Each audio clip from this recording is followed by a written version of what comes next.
Once upon a time, in a land where ambition and poverty walked hand in hand, lived a restless man named Elior. He toiled from sunrise to sunset, his hands rough and his back sore, yet his pockets remained stubbornly empty. Every night, he would gaze up at the star-dusted sky and whisper a question to the silent heavens. Heaven has more than enough. Why should I suffer while riches sit just above me? His words were a mix of prayer and accusation, a desperate plea from a man who felt the world's scales were unfairly tipped. One evening, as a tempest raged and the sky wept, something extraordinary happened. A strange, ethereal ladder of light descended from the heavens, piercing the dark, churning clouds. Its glow was both terrifying and inviting. Fear sent a shiver down Elior's spine, a primal instinct warning him of the unknown. But a stronger force, a relentless greed, pushed him forward. It promised an end to his struggles, a life he had only dreamed of. With a deep breath, he placed his foot on the first rung.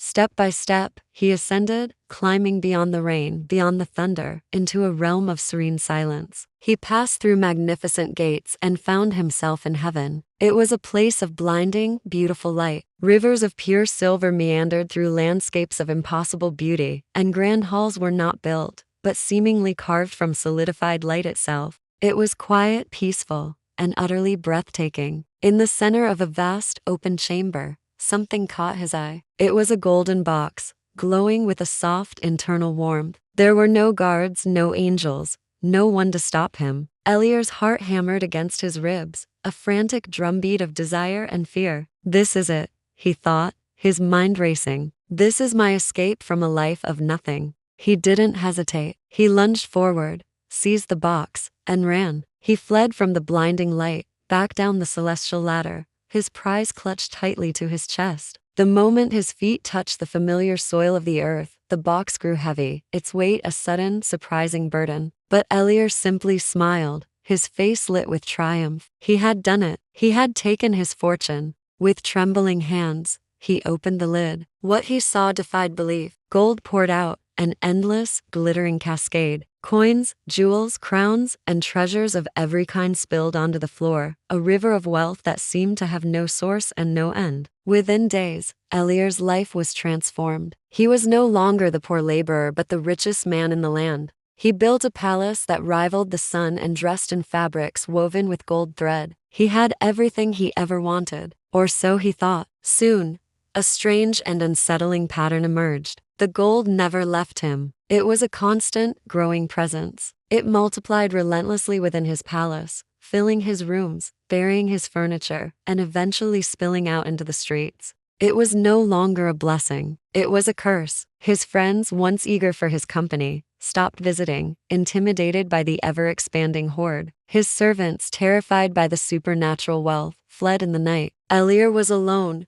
a prisoner in his own golden fortress. His sleep became a torment, haunted by soft, persistent whispers that seemed to echo from the walls themselves. What is taken must be returned, they hissed, over and over again. Desperate, Elior tried to rid himself of the treasure. He tried to give the gold away, throwing it to the poor, burying it in the fields, but it always, inexplicably found its way back to him, piling up higher and higher. The wealth he craved had become his jailer. He was drowning in it. One fateful night, the golden box, the source of his fortune and his misery, burst open with a light so blinding it burned. The mountains of gold around him began to melt like wax, flowing in fiery rivers that scorched his hands and feet. Elior cried out in agony as a chilling cold spread through his body. His limbs grew heavy, his skin hardened, and his heart turned to stone. His very being was transformed, becoming just like the treasure he had so desperately loved. By morning, the magnificent palace had vanished. In its place, under the soft light of a new day, stood a single, gleaming golden statue. It was Elior, frozen for all eternity, his hands forever clutching the box he had stolen from heaven. And far above, the celestial realm remained untouched, its silver rivers flowing and its halls of light shining, while the world below was left with a chilling monument and a powerful lesson. The story of Elior became a legend, a cautionary tale whispered from one generation to the next. It served as a stark reminder that wealth taken without wisdom, earned through greed instead of grace, never truly frees you. It becomes a chain, not a blessing, binding you to your own desires until you are nothing more than a prisoner of what you once craved. True fortune is not what you can hold, but the peace you find within. Thank you for watching. If this story resonated with you, please like, share, and subscribe for more tales that explore the depths of the human heart.